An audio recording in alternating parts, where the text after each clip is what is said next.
बस दुर्दैवाची दशावतार पाण्याची आता माझ्या ताकद राहिली नाही. रात्री प्यायलेल्या दारूची घाण अजून ज्याच्या तोंडाभोवती घोटाळत आहे त्यानं मला दारू सोडण्याचा उपदेश करावा. जिथं केवढी किमतीच्या कंगालाने माझी पंजाराणी पायमल्ली केली तिथं मला सद्गुणी मनुष्याची सहानुभूती कशी मिळणार. दारूबाज दोस्तांनी लाथाडलेले थोवाट आता कुणाला आणि कसं दाखवू. माझं उपाशी बाळ काबाडकष्ट उपासणारी सिंधू यांच्यासमोर कोणत्या नात्यानं जाऊन उभा. बेवकूफ बाप, नालायक नवरा, दीड दमडीचा दारूबाज, निमाती मोलाचा मनुष्य.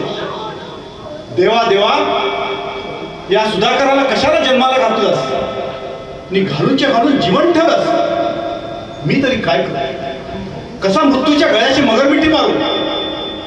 दारूबाज दुबळ्या म्हणाला एवढं धैर्य कुठून येणार.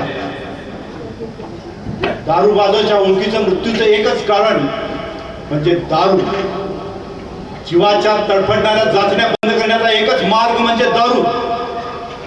आता मी ठरवलंय मुलासकट माणुसकीला, सिंधू सकट संसाराला, सद्गुणासकट सुखाला आणि या जगाच्या जगदीश्वराला, नैराश्यातल्या या सुधाकराला शेवटचा प्रणाम प्रणाम प्रणाम.